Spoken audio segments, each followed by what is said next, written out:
Sure. All right, so good afternoon or good evening, wherever you happen to be in the country. Welcome to the second of our military history logistics series hosted by the Royal Canadian Logistics Service. My name is Peter Boyle and I'll be your host for this evening. For those who attended last week, I mentioned that we're going to aim to run about 3 of these sessions per year, one around Remembrance Day, one around the logistics birthday in February, and another one in April. So welcome, but also watch out for future ones. Our talk last week was on the First World War, and thank you, Gary Campbell, who's online tonight. And we now have it up on our YouTube channel, which I'll share in the chat a little bit later. I don't want to take away from everyone watching Colonel Conrad, so I'll put that up near the end of the show. A few housekeeping points. Please remain muted throughout the presentation. And I would ask that if you could put your questions in the chat, I'll assemble them. I imagine there might be some that are similar, and that we can ask them to Colonel Conrad at the end. But there will be an opportunity for direct Q&A after the chat questions have been answered. Just so everyone's aware, this session is being recorded and we're going to host it on our RCLSA YouTube channel. If you are having any technical issues, please send an email to the same address you registered under, and I will get in touch with you by email or phone, and we'll try to sort that out. Without further ado, I'm going to turn it over to the President of the Royal Canadian Logistics Service Association, Major Retired John Page, to bring words of welcome. Thank you, Peter.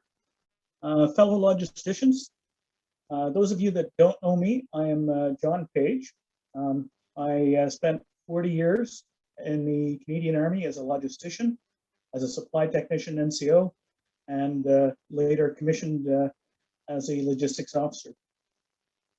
I retired in 2016 and became a permanent civil servant, currently working for the Directorate of Military Cooperation and Training, delivering training around the world, both in person and via distance learning. And that's part of Canada's Defence Diplomacy Package. I've been the national president of the RCLSA since September 2016, so almost or just a little over 5 years. And I have a mandate to stay here for at least 1 more year, and then I'll be looking for someone to take over. Concurrently, I sit on the board of directors of the Conference of Defense Associations and represent the RCLSA there. We are presenting a series of webinars on logistics and logisticians as a form of professional development and a way for us to contribute and give back to our core, our branch, our service. This is a professional development opportunity and something that we sorely need, and we will be exploring other options. As Peter has said, we are looking at doing these 3 times a year. And really the segue here is, this is to bring attention to the RCLSA's Battlefield Tour that is coming up in April, May 2022. It is in support of, originally it was in support of the 75th anniversary of the liberation of Holland, to recognize the 1st Canadian Army's ground delivery of humanitarian aid to starving Dutch civilians behind Nazi German lines. We partnered with the Keep Them Rolling organization in Holland, a grassroots organization of World War II vehicle enthusiasts who keep them up and rolling, and they will be reenacting Op Faust while we are there, and we will assist them by providing people to at least follow along, if not be on the vehicles themselves. Although it was planned for 2 years ago, COVID-19, of course, reared its ugly head and did not let us go in 2020 or last year. But it looks like we have got enough of a global handle on this that we will be able to go in 2022. Our esteemed historians for that trip will be Major Gary Campbell and Colonel John Conrad. So it's not a bad thing that they are here doing this on our behalf as well.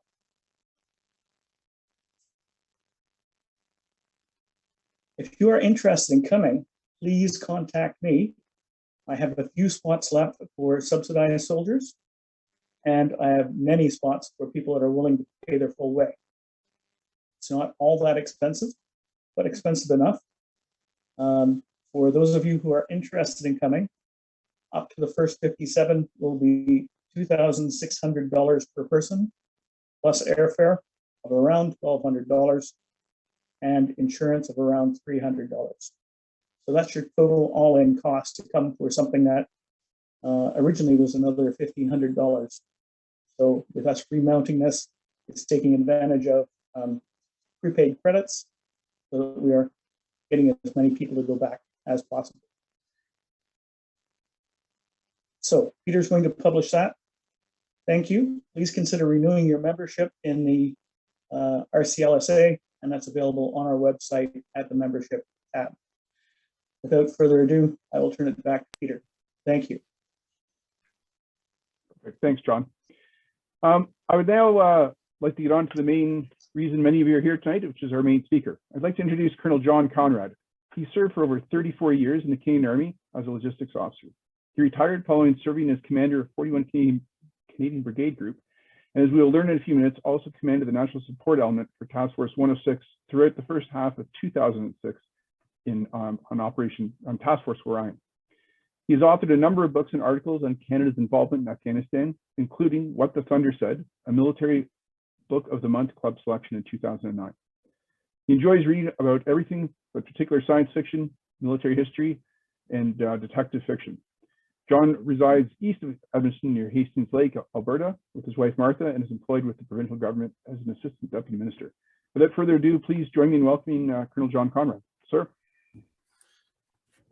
Well, thank you very much, Peter, and thank you, John, for the work that you do with our association, and it's deeply appreciated. I just want to pause for a second. Peter, can you give me a sound check? I'm still being heard relatively clearly. Yes, sir. You're fine. Okay. Well, bad news for everyone who is logged in. But anyway, it's a real pleasure to talk a little bit about combat logistics in Afghanistan. I'm just going to one editorial note before I get going. Peter, I don't seem to have control of the slides. So do I have the screen, or? I'm going to return you to being host. Are you, there I go. You're good there? You're good? All right, perfect. There I go. It might have been me. So it's a pleasure to talk to you tonight about the experience and the privilege that I had leading our fine logisticians in Afghanistan in what I typified as the Taliban summer of 2006.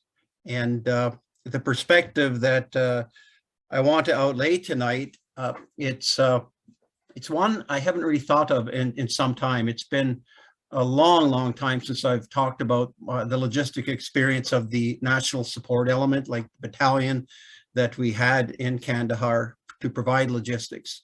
And the perspective you'll get tonight is not dissimilar from the slide you see right now. This is an HLVW, a heavy logistic vehicle, a 16-ton vehicle with armored plating added into the inside of the cab.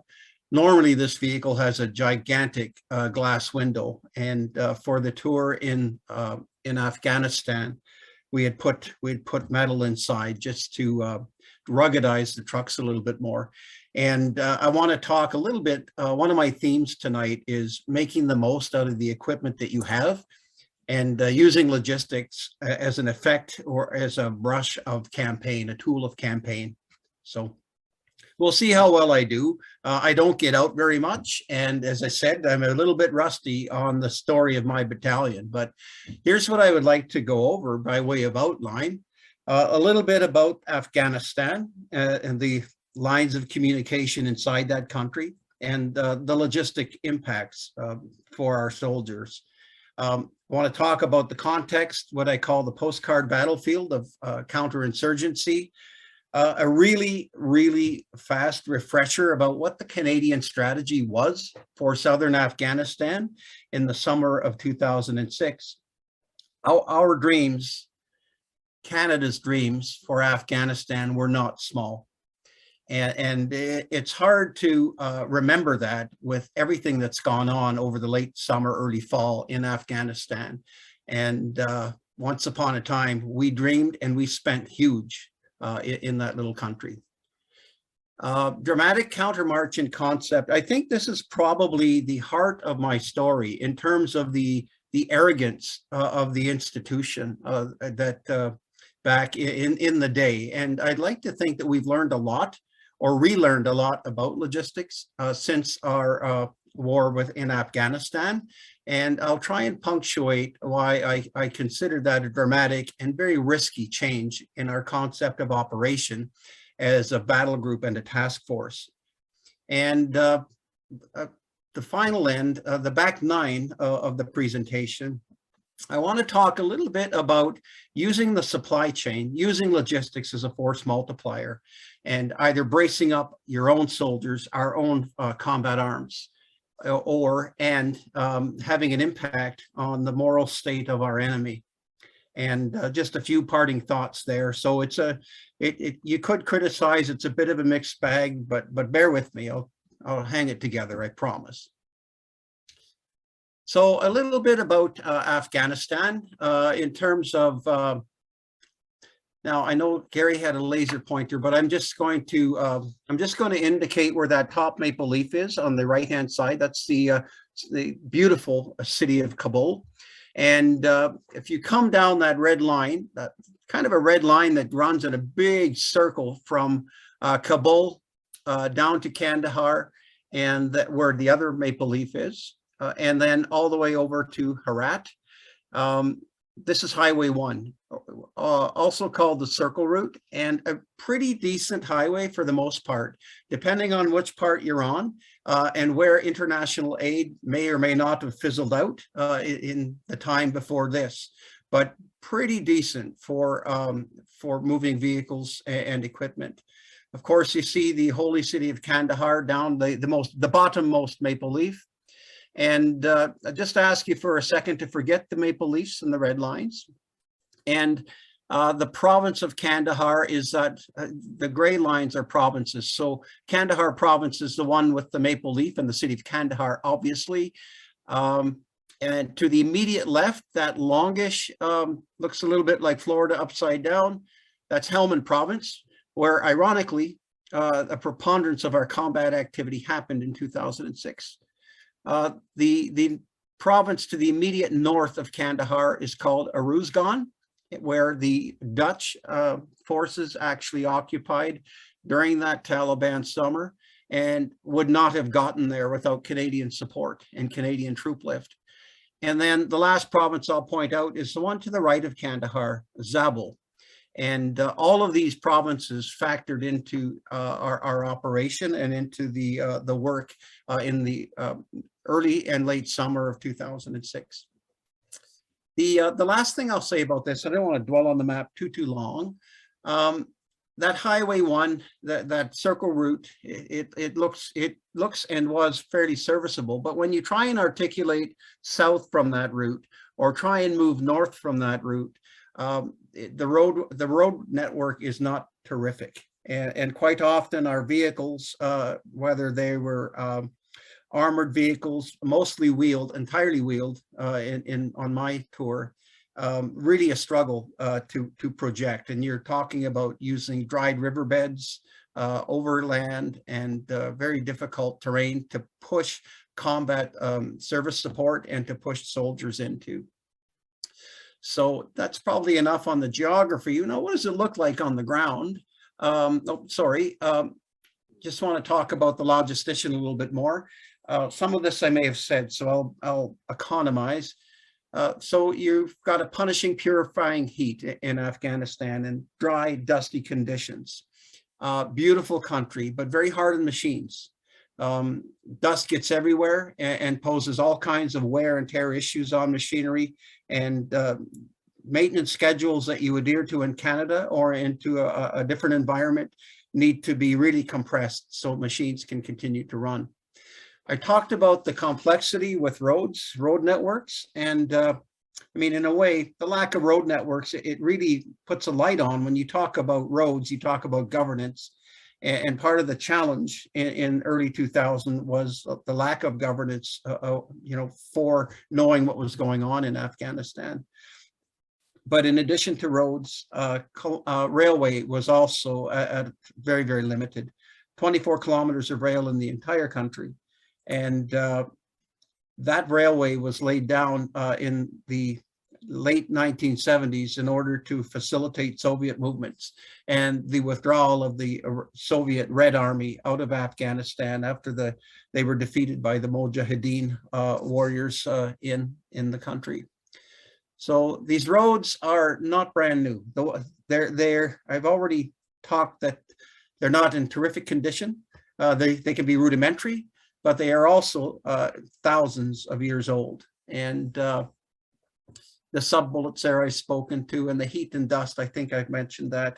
I do think it's relevant to talk about the city of Kandahar, where our task force, where our brigade and battle group was based out of.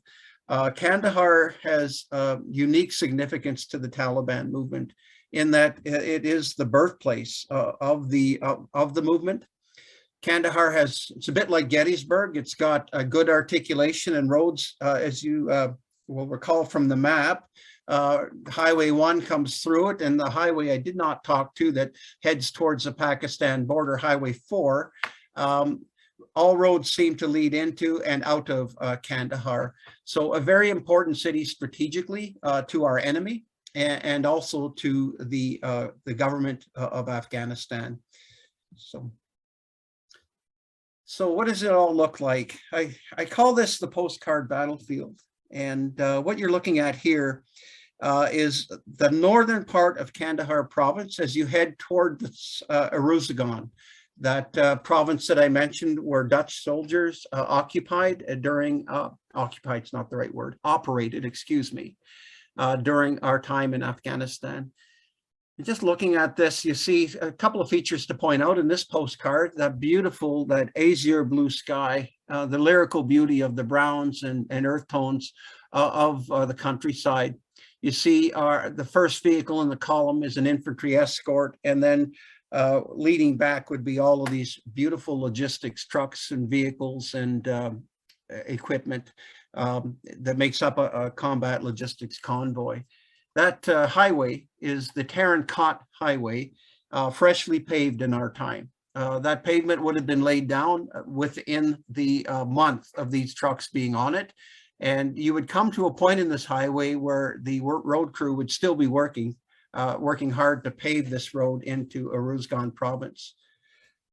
This is the projection of combat power and combat logistics support. And I look at this and my eyes water. A logistics battalion is such a potent agent of warfare. Like a river, it can be at its head and at its delta and all points in between at the same time, doing a myriad, thousands of activities and projecting Canadian soldiers and enabling Canadian soldiers to stay tough and strong in an austere environment like this. And I look at that convoy like an RCN captain might look at the lines of his Corvette. It's just a gorgeous and effective instrument of war. But what of the postcard battlefield? Let's take just a quick step back. We were talking about the Netherlands and Germany and our battlefield study this coming spring, I guess it would be, and to compare the Second World War, First World War to the battlefield of the Afghan counterinsurgency. Here, in the war of our grandfathers and grandmothers, you have distinctive uniforms on your enemy. It's a well-known fact that Hugo Boss designed these very smart-looking German uniforms that the Wehrmacht used. They did not design the SS uniform, but just about everything else that Nazi soldiers wore was designed by him. And, you have a distinctive look.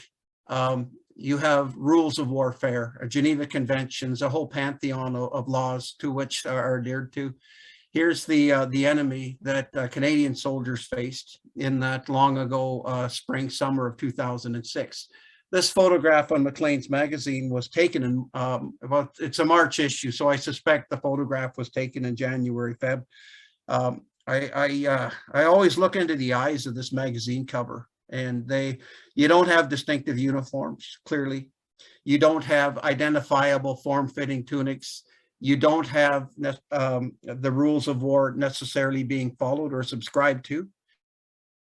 Anyone could pull a rocket launcher or detonate an IED, an improvised explosive device, against your soldiers at any time.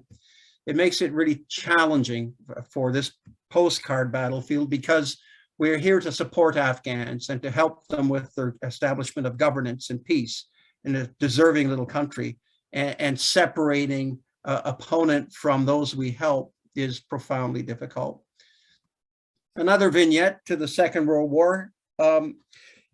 Lines and boundaries from in the wars of the previous century. And here's a nice clean convoy. It contrasts nicely with the one I showed you a second ago. Look at that farmhouse there. I bet if we pulled in there might be petrol. There might be some other petroleum pieces that we could use, wax, maybe farm fresh eggs that we could expound.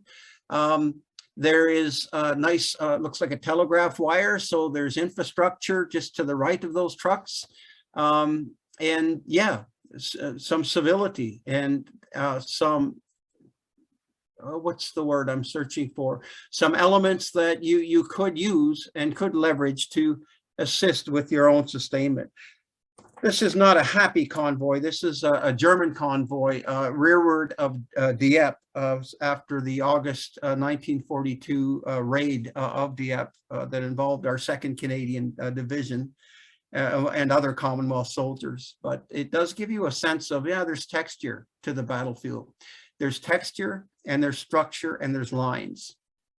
Not so much in Afghanistan. Here again it's the infantry escort, and way off in the distance at the extreme left of the photograph is Sergeant Paris from the Princess Patricia's Canadian Light Infantry. This is our escort, and there's no telegraph wire here. There's no telecommunications infrastructure here. Certainly no farm fresh eggs. And you're looking at again the Tarin-Kot Highway in northern Afghanistan, where 19 times out of 20, it looks like that. And the 20th time, that highway could come up to meet you in the detonation of an explosive, and quite a bit different. So, I'm sorry, I'm just going to back up the bus a little bit. Quite a bit different. I think I'll just leave the context there and talk briefly about the Canadian strategy. And I want to come back in a second to just talk about the impacts of the postcard battlefield on the psyche and the morale of the Canadian soldier. But forgive me this, okay, here's a glory shot. There's a lot going on here in this photograph. And I'll just do a quick aperçu of the Canadian strategy that was in vogue in 2006, and then I'll talk a little bit about all of the politics and the shiftings and movings that are going on in this photo.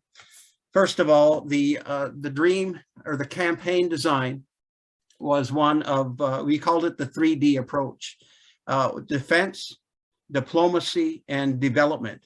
And the Canadian Armed Forces, of course, we were there to provide the security along with the RCMP. There was a huge challenge with the Afghan National Police Force, and great opportunities for policing governance presented themselves. And the RCMP did brilliant work in Kandahar City with the Afghan National Police.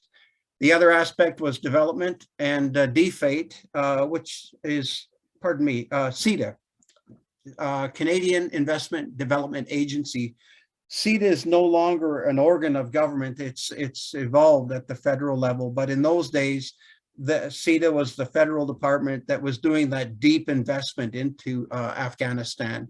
And so the idea being, we put down security, we stabilize the country, and enable development to go on. The last D was by DFATE, the Foreign Affairs and International Trade Ministry of our government. and diplomacy. So that that was a really important part of governance and helping the Islamic Republic of Afghanistan come to a better state of health in terms of the improving economy, the improving security situation, and really stretching those muscles that make a sovereign country sovereign.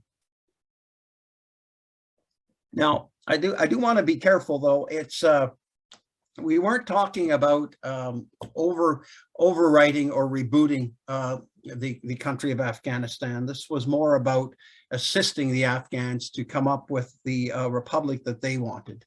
And yeah, it's sometimes that can get misinterpreted into, and during the Afghan war, I do believe that it got misinterpreted into overwriting.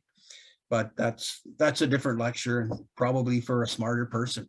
Now, the photograph, certainly you see our former Prime Minister, Stephen Harper, in the center. My boss, Major General Fraser, to his immediate right, dominating the conversation as usual. Myself on the left, we're touring the battalion compound and just looking at some of our newest acquisitions. The vehicle in the backdrop with the machine gun on the top is a Nyala escort vehicle. It's one of these blast protecting vehicles, and just an extraordinary piece of machinery that we took delivery on. We took delivery of it in Afghanistan from its South African manufacturer without it ever hitting Canada. It was a very compressed procurement that is really worth study and really worth consideration when we look at how long these things normally take. In the background, you see the defense minister, that white-haired guy just over my shoulder, Minister O'Connor, talking to my maintenance platoon commander, who unfortunately had his head shaved while the Prime Minister was in the air. We did not know about Prime Minister Harper's visit. It was highly classified, and I felt so bad for Chris Wood, Captain Chris Wood, who's a phenomenal maintenance officer. He was feeling very baby Huey-like while all of these dignitaries were here. Immediately in front of Chris and the defense minister is the Afghan ambassador, Canada's ambassador to Afghanistan, who is really trying to get more of the attention on his team in Kabul and trying to get some of the Prime Minister's attention, I guess, for lack of a better word. And then you see General Rick Hillier over the shoulder of Dave Fraser, and really interesting, these different conversations and the support that the Prime Minister is showing for the Afghan mission and our allies. He had great things to say about our allies in 2006. Really, for me, the big takeaway was the guy on the right, and I forget his name. He's one of the most powerful people in the picture, works with the Prime Minister's office, and he could make the Privy Council clerk just shiver in terms of the things he would say. He really called the shots, and very civil to the military. No, really good relationship while he was there. But it made me stop and wonder. I'd never heard of him. I'd never seen him. I didn't vote for him. It makes me wonder sometimes about who really runs this country and just how powerful has the Prime Minister's office become. And just an editorial comment, probably something we could follow up on in another lecture. I better move on before I get myself deeper in trouble here. Just a snapshot. I don't want to dwell on this slide, but it's a slide that depicts our national sustainment plan from Canada. You see back home in Canada, we tried to do a lot of our procurement, our wholesale procurement in our country. But the point I wanted to make with this slide, when you look at that big purple line, that operational supply chain, there are real values in shopping local and spending money in the country in which you're operating when your campaign objective is to inspire development, inspire rule of law and economic activity. And I don't think, when I was in my time, I don't think we spent enough money there. And I always tried to, whether it was a seamstress, whether it was one of those tiny little flashlights that the infantry wanted to hang on their combats, I tried to buy that locally. And we can perhaps talk more about that when we come to the end and I talk about sustainment and logistics as an instrument of campaign. Probably too long on that slide. Okay, so the dramatic countermarch, I don't want to dwell on it, but the unit, there was a term called the Kabul Model when we deployed in 2006, and the Kabul Model called for the administration company of an infantry battalion to be hollowed out, and the first line support to the battalion, the infantry, would be provided by the logistics unit. So my unit, the national support element, had the responsibility from the tactical level of making sure Task Force Orion, the Princess Patricia's Canadian Light Infantry, had everything they needed to prosecute combat operations, right through to those heavier issues, those chewier issues of tomorrow in terms of operational level support, getting things from the Port of Montreal and from local purchase in Southwest Asia or in the great country of Afghanistan. That is a really wide windshield or a really wide dashboard of logistics attention, as I know some of you appreciate. So initially the concept was, okay, we're 300 soldiers, and we were capped at 300 in terms of how many we were allowed to bring to run the supply chain.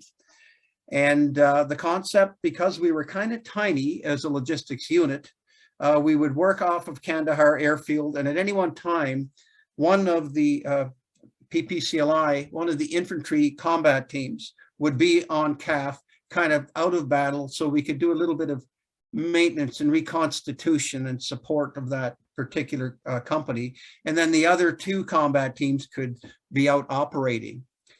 And that was the plan. And the plan changed dramatically in March while we were in country, while we were in theater, to something quite different.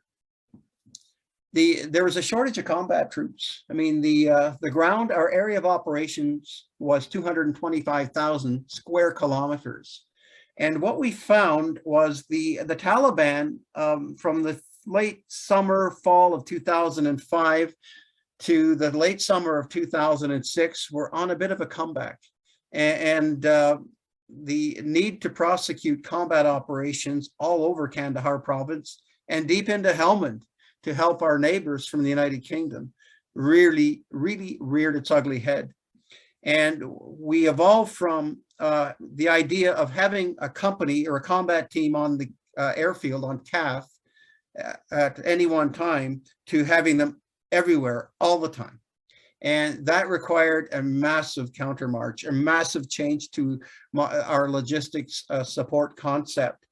And we took a model that arguably the model was a little bit on the stretched side in terms of thinking you'll have a complete combat team to conduct maintenance around CAF and support, maybe a stretch, but we went from that to a model that was enormously brittle. And I've learned, I like to think I'm a little smarter now. I was so incensed back in 2006, 2007, how we were capped. But when you go back to the grand strategy picture that I was talking about, our politicians, our ministers, our generals, they sell these missions to Parliament at a certain level. And I think in the day, it was somewhere around 2,500 soldiers. And to go whole hog and say we need 5,000, you run the risk from a grand strategy perspective of having Parliament kick your butt and say, no, we're not going. We will not have this mission in Afghanistan. I like to think I've got a little bit more political acuity and I understand why things get capped. And I'm also, I think I'm a little bit more understanding about why I initially got capped at 300 soldiers, but it's dangerous because you know as well as I, if your establishment, whether it's a logistics battalion in combat or whether it's a hockey team, your establishment is never what you have. I mean, we were in country with about 286 soldiers and we didn't find the certain technician for material. We didn't find that weapons tech. We didn't find that lieutenant. And you're always down a little bit. It was really, really brittle. So what I devised was everyone in the battalion, whether you sat behind a typewriter or computer, I'm dating myself with typewriter, I just realized that I meant to say computer, or whether you were a cook or whether you were a weapons technician, everyone, regardless of rank, regardless of your cap badge, you would be doing convoy escort duties, and whether as a co-driver on our convoys. So it really had the effect of flattening the unit. So everyone was bent towards the purpose of making sure the sinews of combat supply could run.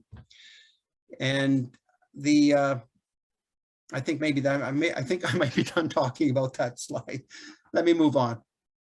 This was the mission of the battalion. The NSE, National Support Element, was what they called the battalion. It's a NATO terminology, but I like to refer to it as a combat logistics battalion.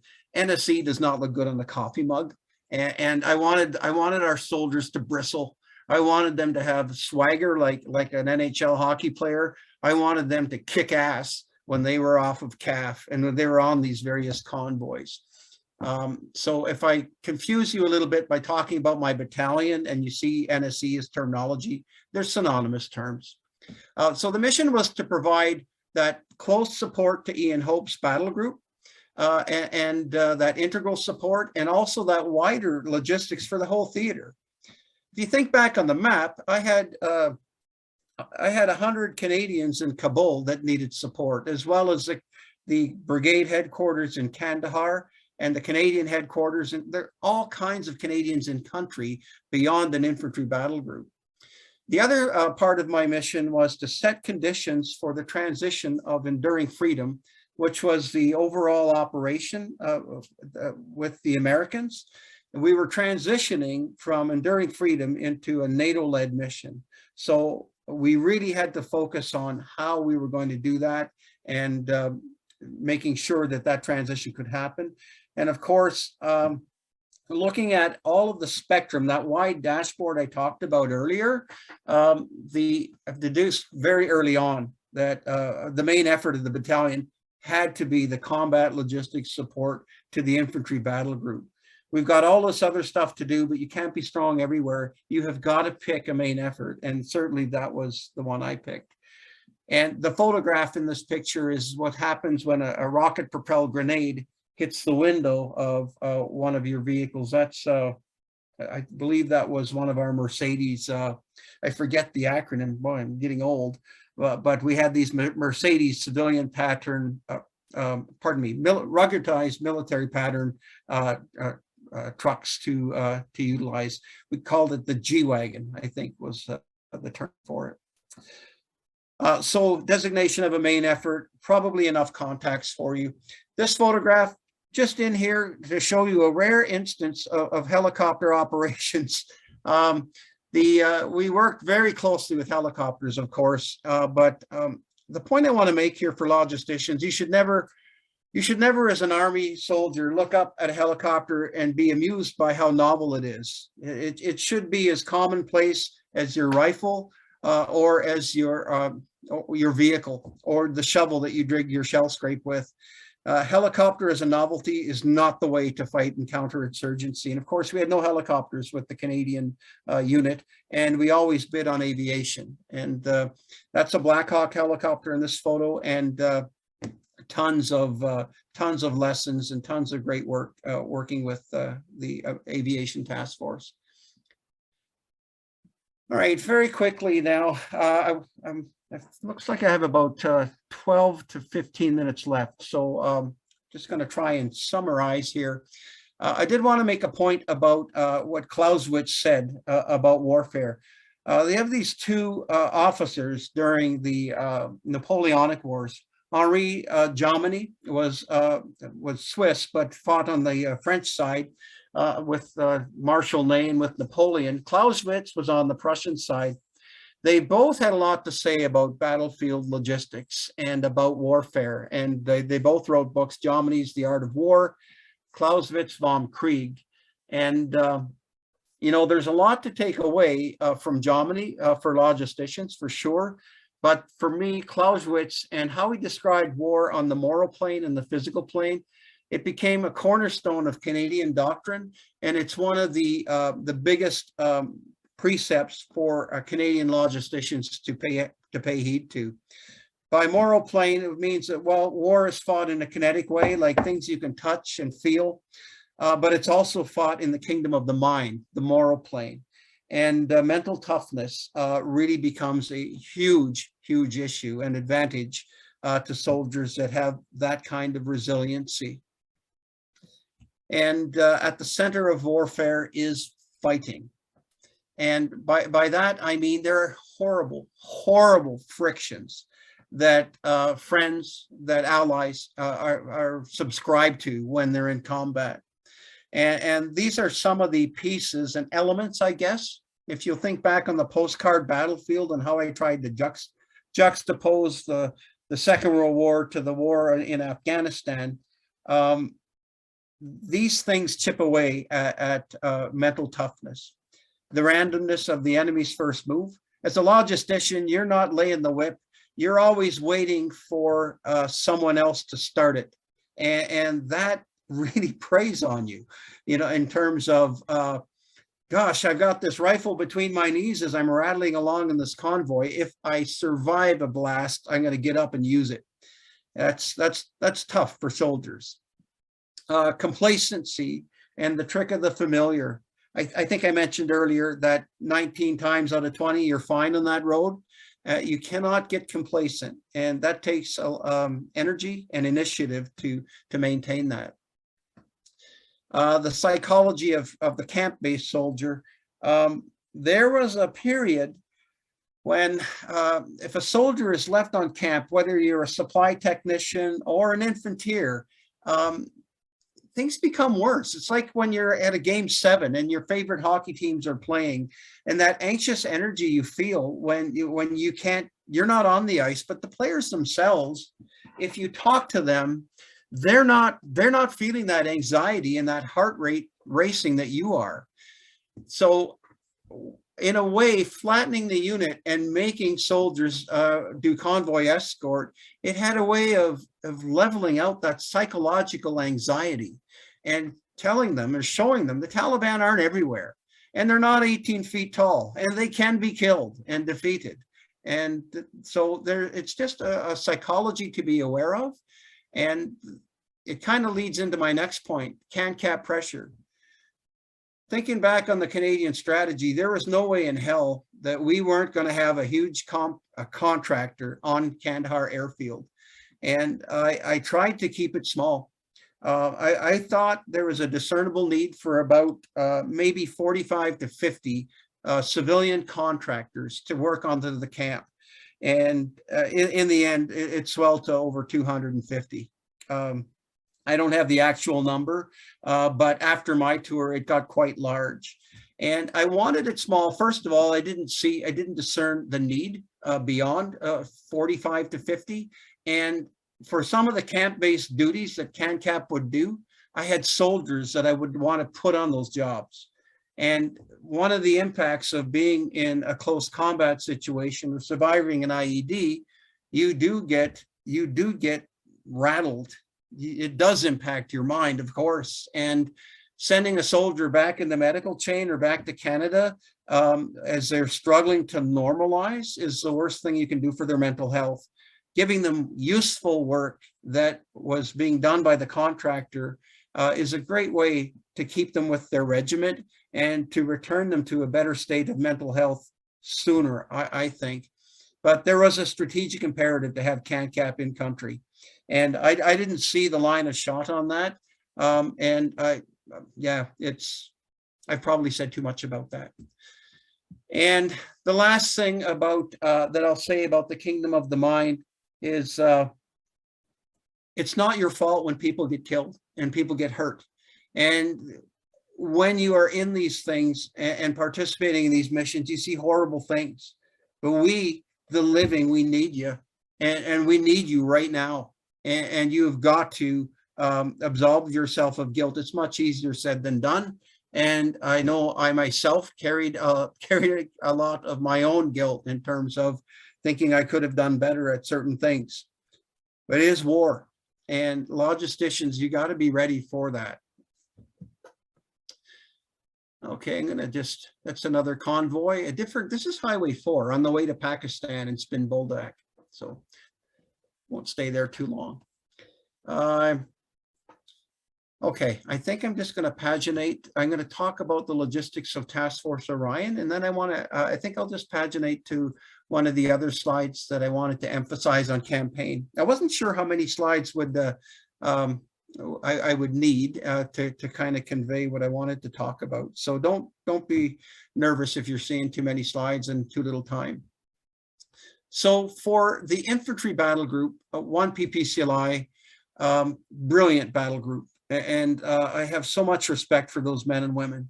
And I mentioned that the changed concept of operations where they were out all the time, but they took the fight to the enemy.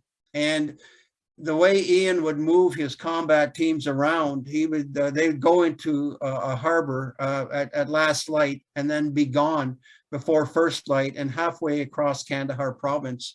It gave the enemy the illusion that there were thousands of LAV-3s or hundreds of LAV-3s operating in Kandahar, and it was masterful. It was harder than hell on the logistics supply chain, the combat supply chain, but it was brilliant. We tried to give the impression our equipment was invincible, and you know, I mentioned before the moral impact on our enemy of logistics. And if a LAV-3 like this one was damaged beyond repair, this is Ian Hope's LAV, written off on the 3rd day of the tour. It's complete. Every tire on that LAV is shredded.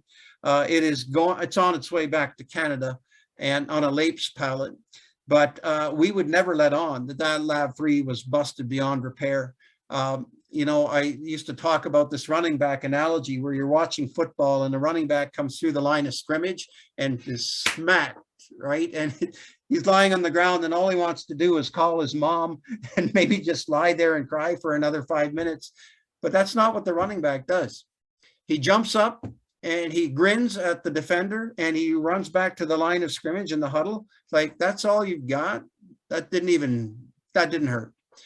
That's what logisticians need to strive to do. That's what we strove to do. You can't hurt us. And even if you did destroy that LAV, we got hundreds of them. Never complain or forced to explain. I just, you know, I think there's a real need for logisticians, and I don't know that it's the same now with our fantastic corps as it was in my time. There was a lot of siloing where the dreams of the infantry or the armored corps would be a different mess hall away. And there is a real need to stretch imagination into what it is like for the combat arms, because as hard as we have it, and we have it hard in the logistics corps, they got it harder. And I always try to impress upon my leadership and my soldiers, don't complain to them. And if they ask for a widget, if we got it, hand it to them, get it to them. And I try to work on that philosophy. Sometimes there are controlled stores that can't be just given out without certain technical or command authority. I don't mean that, but I always tried to reduce that whinging. We were in a very serious combat situation in 2006. The Taliban expected Canada to withdraw from this fight by the late summer. And you could feel the gravity of the situation wherever you drove, wherever you've operated in Kandahar. I think that's all I'll speak to on that slide. I'm just mindful that I've got about 4 minutes left. The next slides were to talk in greater detail about the various capacities of logistics, and perhaps we can cover some of that in question period. What I would rather do,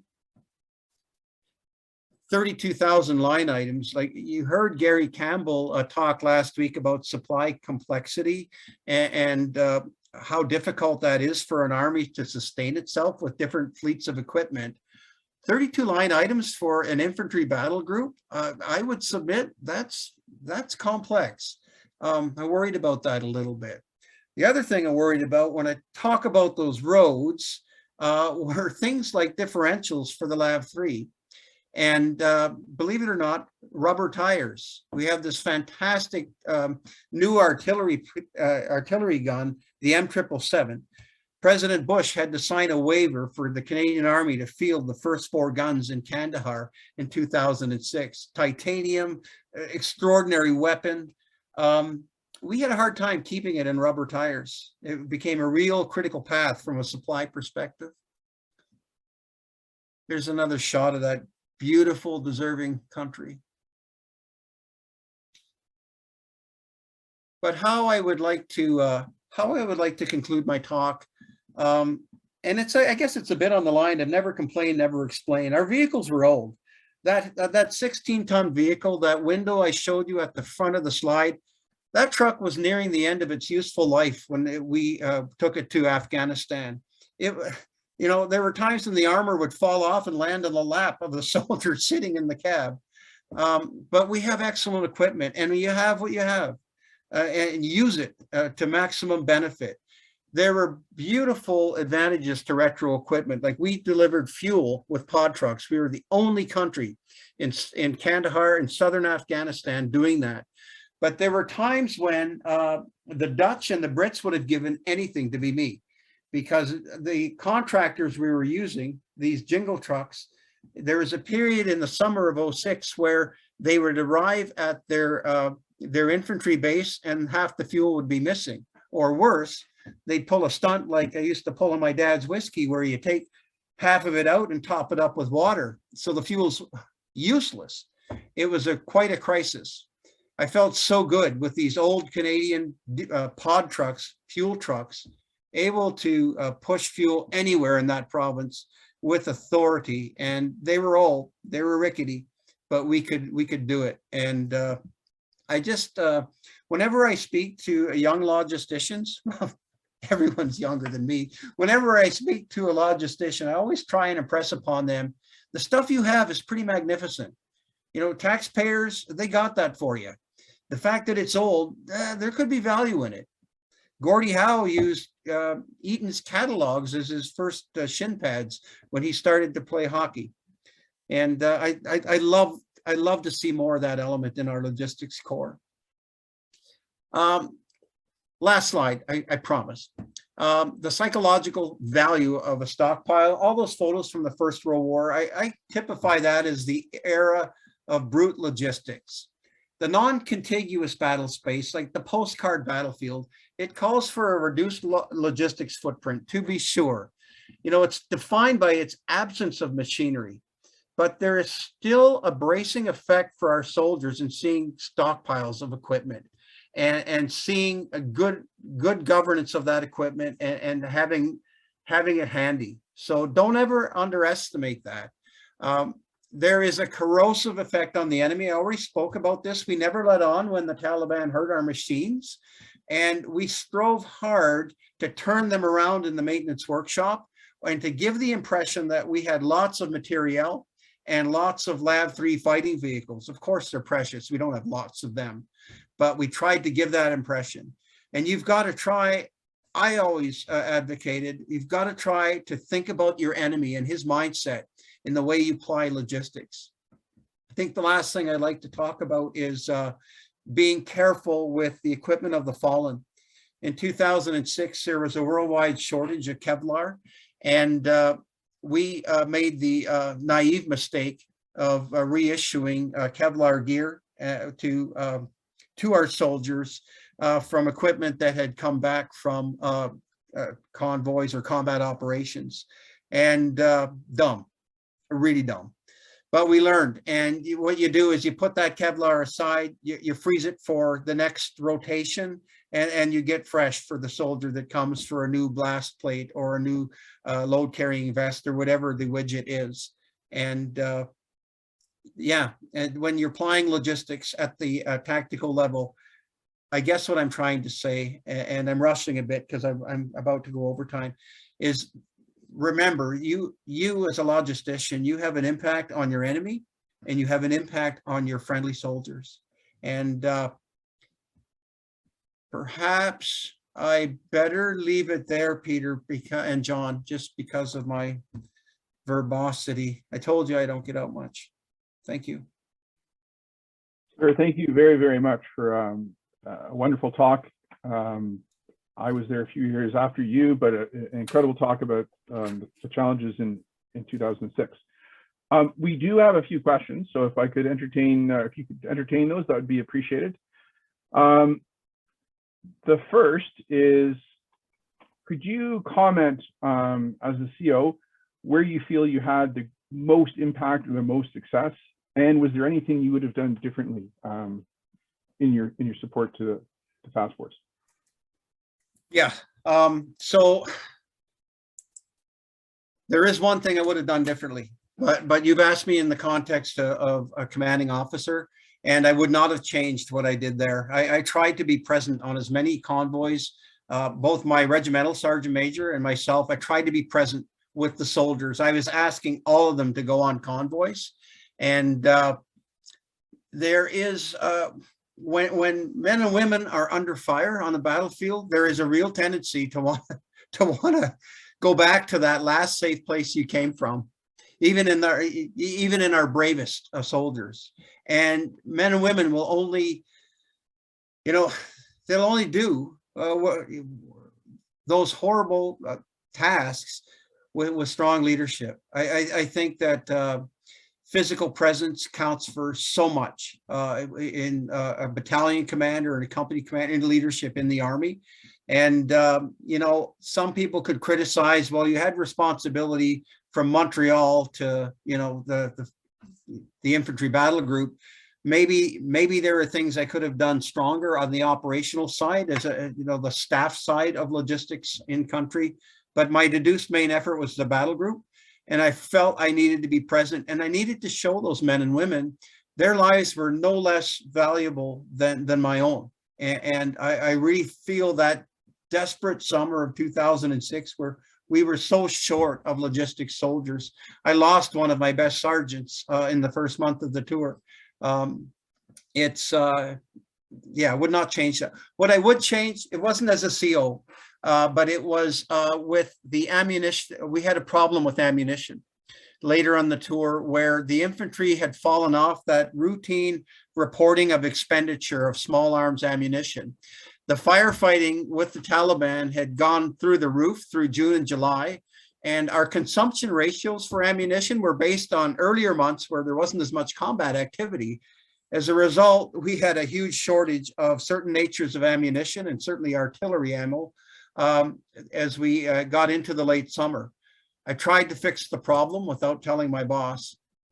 I was arrogant, and I felt that I could get that all in place and have the ammo on its way from Canada and have the fix in. And I didn't want to worry General Fraser. It wasn't that I didn't have the moral courage to tell him that there was an issue on the battlefield. I always tried to brace him up too. And I wanted to take that problem away.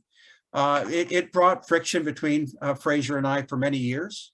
We have reconciled. I consider General Fraser a friend, a good friend. And but it brought friction between us for a number of years. And he said to me once over a beer when we reconciled, all you had to do, you dumb shit, was tell me. That's all you had to do. And we would have been fine. So I would do that differently for sure. Perfect. Thank you, sir. And I think you've actually answered the second question. There was one regarding ammunition, and you touched on that. There's another question here, and you mentioned CANCAP, but what are your thoughts on contracting out to the NATO logistics support that they have? I think it's referenced here as NSPA. I know it's new under a different acronym. What do you think of that, and how do we train for that? So what are your thoughts on that? Well, I don't think very much of that. I think we overcontract. I mean, those jobs on the camp, those jobs that are acceptable to a civilian logistician, to a contractor, I need those jobs to, as I mentioned, for mental health and to have, there's certain value in having some of that camp-based routine. Do I want to have a combat logistician on convoy every day of his tour? No. That ship-to-shore ratio, there's value there. My own view is, first of all, NATO tries to encourage logistics frameworks, tries to encourage countries to keep their log pool as small as possible. I have serious issues with that as well. I won't go into that, but my own view is a basic load should be as large as it possibly can be. And when it comes to NATO's predilection for contracting, it might be cheaper. It sure as hell is not better. And I've got strong views. There is a place for contractors on the battlefield and in support, but it's my own opinion is it's canalized into highly technical pieces, like certain machines and weapon systems that benefit from those skill sets that only a contractor can provide. When it comes to the sundry, I'm not for it.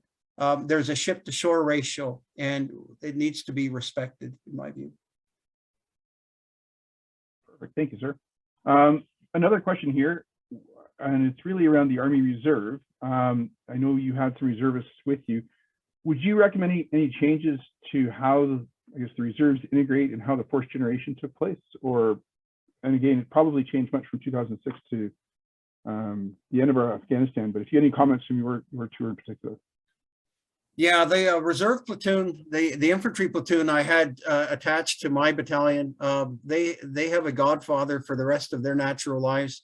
These were smart, young, University of Alberta, University of Calgary, like smart Albertans and tough as nails. The fourth generation concept in a nutshell, Ian Hope, like the infantry battalion, took them through all their battle task standards right up to section level. And then once they came together as a platoon, they came over to me for the rest of the fourth generation period, so we could verse them in their convoy escort duties.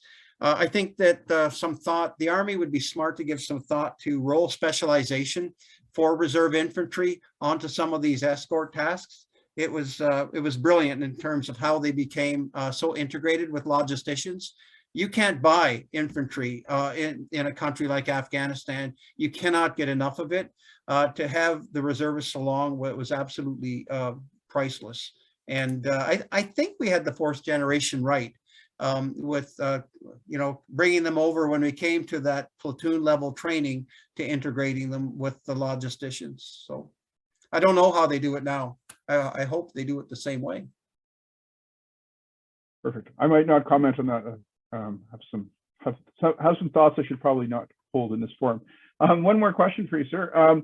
You mentioned you wanted to use the local economy as much as you can for procurement to grow that. Could you maybe talk a little bit about where there was good successes and where there were some limitations in using local procurement? Yeah, I think one of the successes was the seamstress pool that we brought onto the camp. First of all, women in Afghanistan and trying to promote not only their education, but their well-being and their opportunities.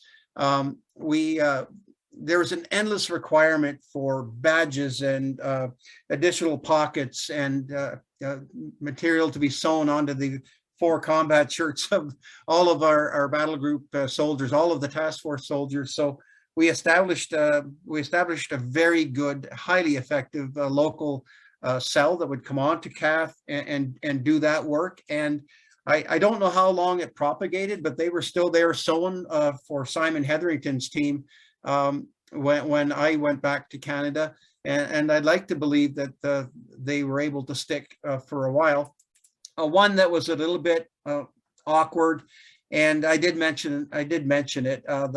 I'm not sure I did the right thing or not, but there were these little flashlights, Peter, that they would clip onto your combats, and they were kind of like a diamond shape, and they really wanted them in the infantry, and they needed them. So I bought them from a local provider, and we did ultimately get them. It required me really pushing the rules in terms of I had every right to cancel the contract and to fire that particular purveyor, but I didn't, because he was a local person and he procured them. He brought them in from, I think, New York State into Kandahar and then distributed from there. It took longer to do it.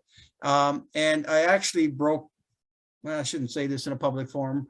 I broke the procurement rules by not dropping them. But I thought, as an instrument of campaign, we need to shop here and we need to reinforce.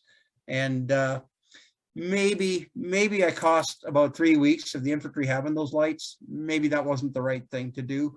I still think it was, but it would make for an interesting debate. I do admit. Perfect. Yes, I encountered some of those challenges in 2008 as well, and often going back to the drawing board would have taken longer than just working with the locals to get things through. We have another question here that's a little unique. So in the construct of Afghanistan, obviously the Americans were sort of the div troops. How did you find that relationship? And there's a reference here to mortuary affairs in particular, how you found working with the other countries and relying on them for that. Well, you have to remember in those days, Canadians, you go up to Kabul to visit the Kabul 100, or I had a small detachment up there. You were like a rock star, right? You know, the Germans, the Italians, all these other NATO members that used to mock how little Canada spent on its GDP on defense. All of them piled into defending the Kabul airfield, which was enormously safe. Kabul was a lot more stable in those days. No one would come to Southern Afghanistan. Canada came. The Dutch came because they figure, well, Canada's involved, how bad can it be? It was a real pleasure working with the Americans. And I know the Americans are vilified often in social media and around the world, but they were tough soldiers and they had a lot to tell us. Canadian soldiers are very discerning in the prosecution of combat power and sorting out who's Taliban and who's Afghan that I'm here to protect. Very discerning. But the Americans gave us a lot to think on pulling the trigger, when it's time to pull it. And I have a lot of respect for them. And you mentioned div troops and mortuary affairs. I remember in, I think it was 2005, when my first look at the mortuary affairs unit and just how magnificently well organized it was. And don't forget, in that time, we were still using, I think we were using a wooden coffin and just some of the ideas that we borrowed from them for refrigeration and just the overall approach, how they handled that. It was catalytic in bringing us up to speed with dealing with our fallen in a respectful way. Some countries, they just move chess pieces around the board or deck chairs around the Titanic. I really did agree with General Hillier. NATO needs a serious overhaul, serious overhaul. Now, things may have moved on. I've been distracted in my civilian life. Things may have moved on. I want to be fair. But in my time, there were countries that I would not want to count on. And that's, you know, take that for what it's worth. The Netherlands was fantastic to work with. I did mention we moved a lot of them up into Uruzgan. We gave them a ton of support during that tour. And they, you know, they know a thing or two about the combat arms as well. I like working with the Dutch. And I was really glad that they were with us in the South. They were the only, other than United Kingdom and a handful of Aussies who aren't NATO, there was no one else. Canada should and deserves to take immense pride in what we did in 2006 for Afghanistan. And I wonder if half of us even remember what we did, the way things unspooled so quickly and with everyone we left behind. Perfect. Thank you very much, sir. Are you okay for another question or two? Well, I am. I feel sorry for our audience, but I certainly am. All right. There's a question here about, did you have any challenges, now that you're out of the forces, you can comment fully, but did you have any challenges with Ottawa and denying supply requests or not releasing stock to you when you were there? So there were challenges with Ottawa, but in the main, the challenges were on the, I think they were of personality.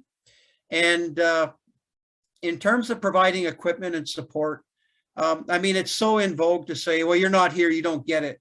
I would never say that. I felt that at CEFCOM, like, don't forget, we deployed as a DCDS unit. And then the Canadian forces transformed a week or so after we were in country. And suddenly our commander was a CEFCOM person, General Gauthier. And General Gauthier was very, very detailed. and very, in terms of his level of detail on broken lavs, but he was very supportive. So I think the problems with Ottawa were more some personalities, but in the main, Peter, I can't criticize. When the ammunition shortage and I mean, there were people in 2006 that would have shot me for saying shortage. And I don't know why we're so afraid to talk about where we failed. How many people have you heard, sir, you've served in Afghanistan, talking about how exceptionally well such and such went and how great that over there was and how brilliant this was? It's bullshit.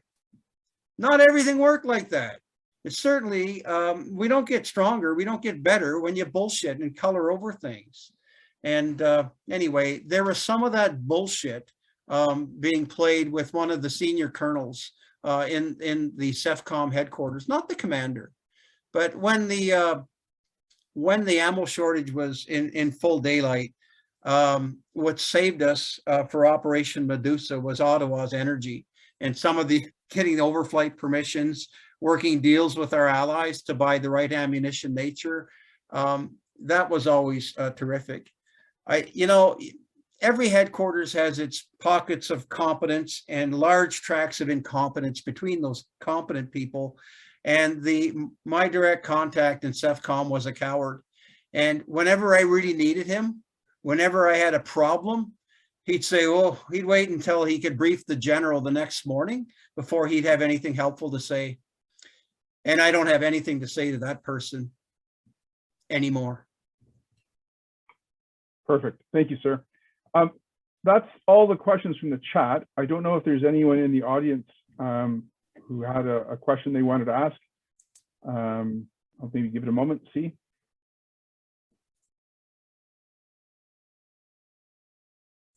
No, well, on that note, again, I thank you very much for such a wonderful talk and for your candor on the questions. I am going to turn it back to John Page for a few closing remarks. Thank you, Peter. First off, John, I really want to say thank you so much for your presentation this evening. It has been that just perfect level of overview, your personal experiences, and sharing with our fellow logisticians the challenges of command, especially in combat. Not all of us get to experience that ever. You have, and you've put up with the additional mental strain of PTSD and dealing with real problems that real people have. And we appreciate your candor and your coming forward and speaking with us. So thank you again, sir. Oh, you're welcome, John. Thank you very much for having me. Perfect. Other than that, Peter, thank you everyone for coming out this evening and sharing Colonel John's experiences. Any of you that wish to come forward and participate in OpFaust 2022, either as a subsidized soldier or someone who, like me, is able to afford to come on their own, there is room for you, and we would like you to come and please contact me. Thank you very much, everyone. Back to you, Peter. Perfect. Thank you, John. I just want to give an opportunity, and I'm hoping I got this correct, but General Osmond and General Rafter are the two senior generals here. Do you have any closing remarks, sir? Sirs? I saw a note there from Mike. I'll give Mike first shot at it, and then I'll think of something witty to say to John. No, listen, John, again, thanks for this. It brings back a lot of memories for me as well, and all the stuff you talked about from my time in those days. So listen, another great presentation. This is, I don't know how many times I've heard you speak now, but listen, always happy. When I saw it was your name, I jumped on the opportunity to listen in tonight. So no, great, my friend. Thanks for doing this. It's good to see you, Mike. Yeah, thanks, Mike. John, you know, I know you'll remember the long nights that we spent in Kandahar, sharing a cigar and talking about life and logistics. And I'll always remember those evenings and the passion and the sadness and some of the glory that we felt together.